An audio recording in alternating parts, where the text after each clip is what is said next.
માનો અવસર આયો કડી ગામમાં, ડેલા ફળિયા રૂડા દશામાના ધામમાં. કડી રૂડા ગામથી હીરાબા પધાર્યા, કંકુના પગલાં પાડી આગણા દીપાવ્યા. હીરાબાના રૂપે છે દશા માત, મિતુલ વીરાનું માવતર કહેવાય. ચરણ પૂજા હીરાબાની થાય છે અને ભક્તો દર્શન કરીને ધન્ય થાય છે. જય દશામાં. આજે હું થોર રોડ પર આવેલા દશામાના ભવ્ય મંદિરે દર્શન કરવા માટે આવ્યો છું.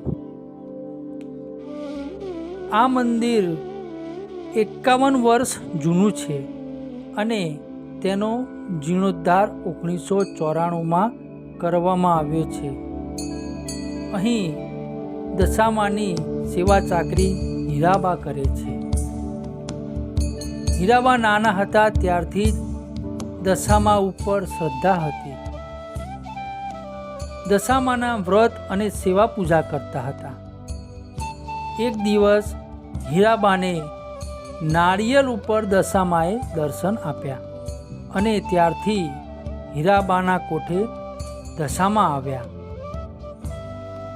તેમના ગુરુ ચૂંદડીવાળા માતાજી હતા અને દશામાના વ્રતના સમયે તો અહીંયા મોટો મેળો ભરાય છે. અનેક શ્રદ્ધાળુઓ દર્શન કરવા માટે આવે છે અને દર્શન કરવા માટે આવેલા દરેક શ્રદ્ધાળુઓની માં દશામાં તેમની મનોકામના પૂર્ણ કરે છે. માતાજીના મંદિરના અંદર જુદા જુદા માતાજીની મૂર્તિઓ બિરાજમાન છે.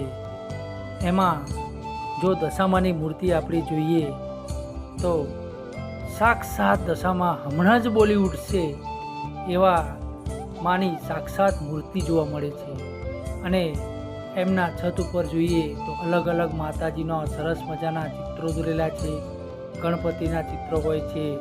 દશામાં સાક્ષાત એમને અવતરમાન ચિત્ર દોરેલું છે. ખોડિયારમાંનું ચિત્ર છે. અલગ અલગ પ્રકારના ચિત્રો માતાજીના મનગમતા ચિત્રો દોરવામાં આવ્યા છે.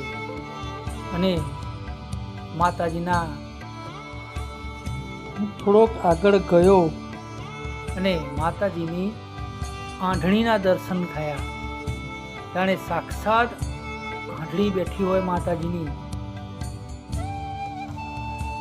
અને હવે માતાજીના મંદિરના ફરતે પ્રદક્ષિણા કરીએ છીએ તો માતાજીની અલગ અલગ રૂપમાં અલગ અલગ પ્રકારની ધજાઓ જોવા મળે છે.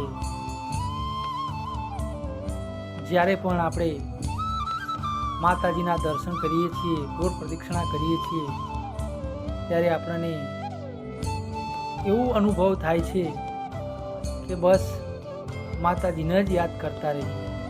અહીંયા એક મોટું શિવલિંગ પણ છે, તો તેના શિવલિંગના દર્શન પણ કરીને અમે ધન્યતા પામી છે.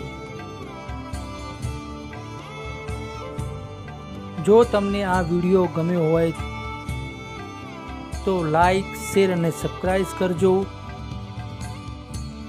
જે આ વિડીયો જોવે છે તેમની દશામાં મનોકામના પૂર્ણ કરે. તો એકવાર માતાજીના દર્શન કરવા માટે જરૂરથી આવજો. જો તમને આ વિડીયો ગમ્યો હોય તો કોમેન્ટમાં જય દશામાં લખજો. જય દશામાં.